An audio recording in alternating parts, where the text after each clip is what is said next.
Hello there. So, let me situate the camera. Today's today's video, excuse me. Today's video is titled. Well, today's video is a book review. Not a very good book review. I don't think it's going to be a very good book review, but it's still a book review of The Lives They Left Behind: Suitcases from a State Hospital Attic by Darby Penny and Peter Stastny. Photographs by Lisa Rensler.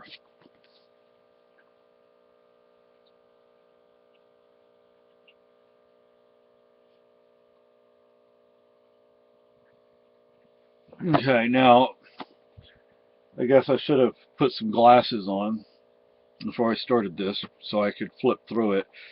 But what you'll find is like here are some scenes from this. This is bowling, and this is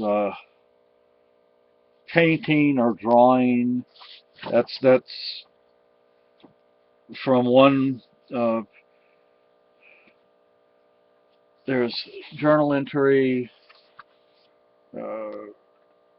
Here are more activities of. This is from Willard State Hospital in New York. And there's a picture of one of the people they talk about. If I remember correctly, he was Japanese. Here's one of the trunks they found in the attic. I know the lighting's not great, but they also, here's a cemetery.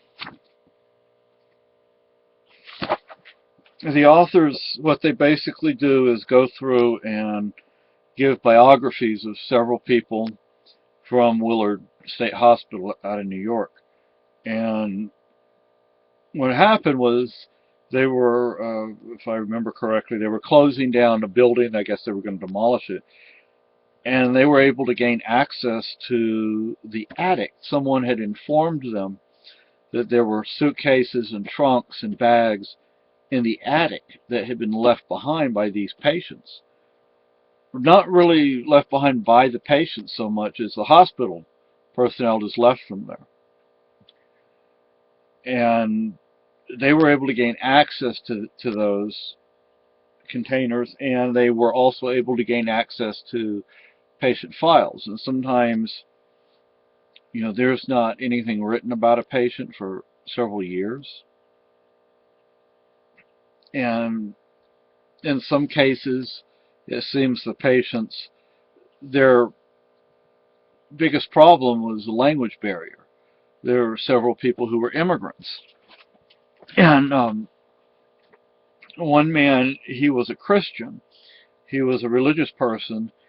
And it's difficult to tell because his English was so bad if he was saying he was being persecuted because he was a Christian,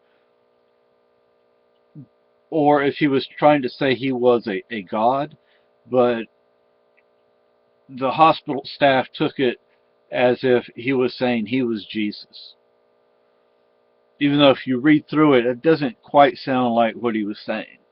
It sounds more like he felt he was being persecuted because he was a Christian. And I don't remember the term. I'd have to bookmark. I'd have to mark it and have glasses on so I could. Praxis or something like that. It was a diagnosis given before the schizophrenia was coined.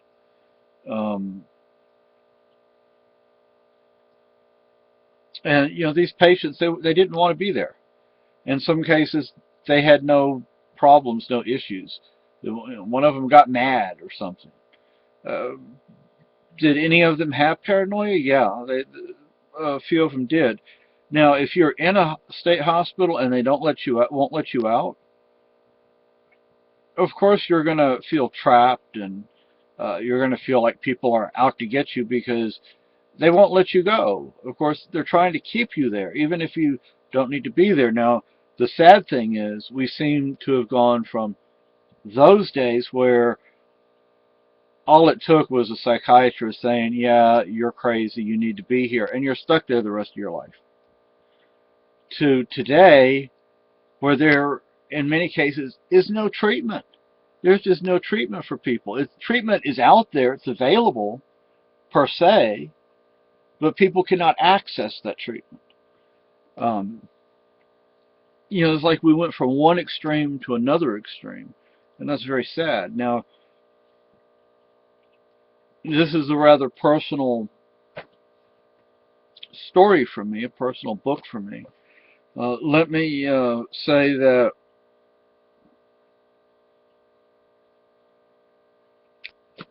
the authors talk about ex-patients, psychiatric survivors, excuse me, and I'm one of those.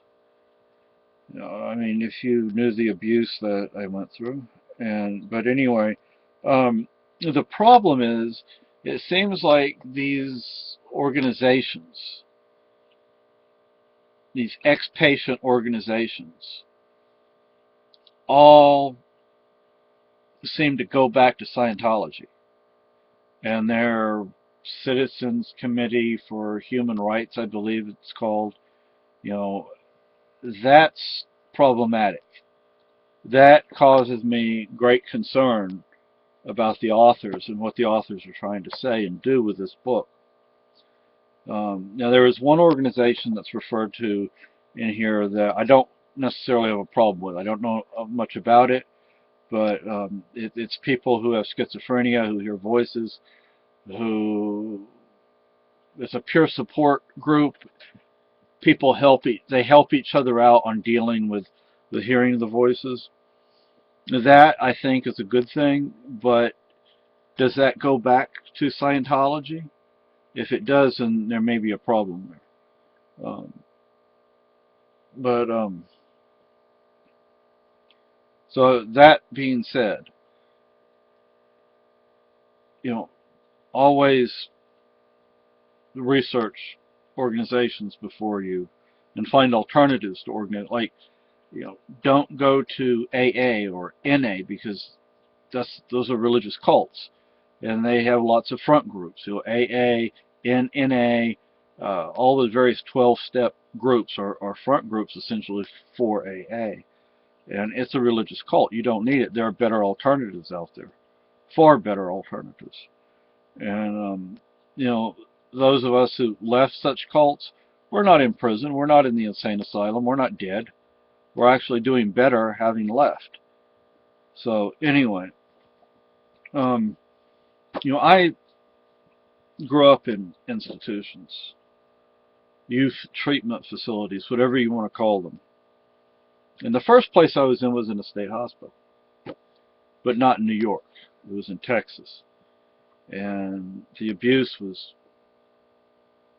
bad. It was bad.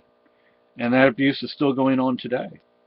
I've seen it. I've seen it happen. I've seen patients assaulted, physically assaulted by staff for nothing more than demanding they be able to contact the state agency that deals with patients' rights, yet the hospital will put a block on that number.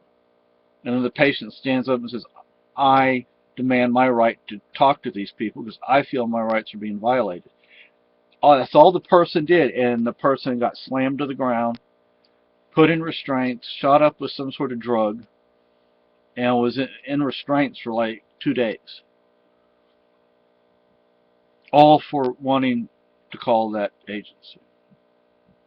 And I talked to somebody from that agency not long after that, and they didn't do anything about the assault. They said that person said, well, we're going to send a letter to that hospital, that facility, and tell them to make sure patients can call us if they need to or want to.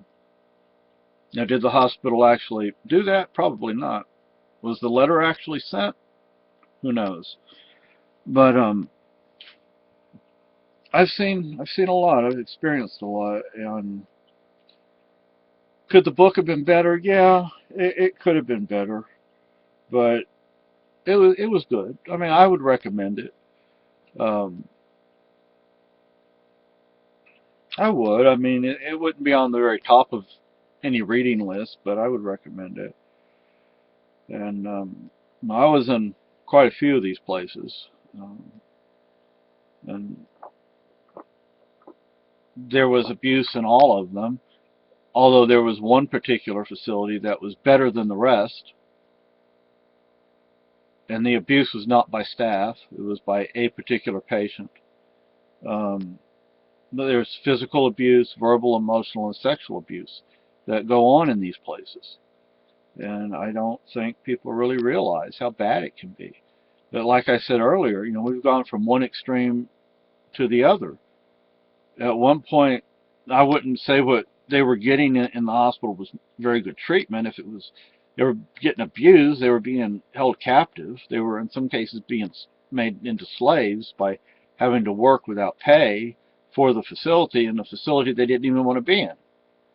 To today, where they can't see a psychiatrist, or if they can see a psychiatrist, it's not a very good one, or they they can see a psychiatrist but they can't get medication. It's crazy. It's a crazy world out there. But that's all I wanted to say. I know it's not a great book review, but it's the best I can do for now.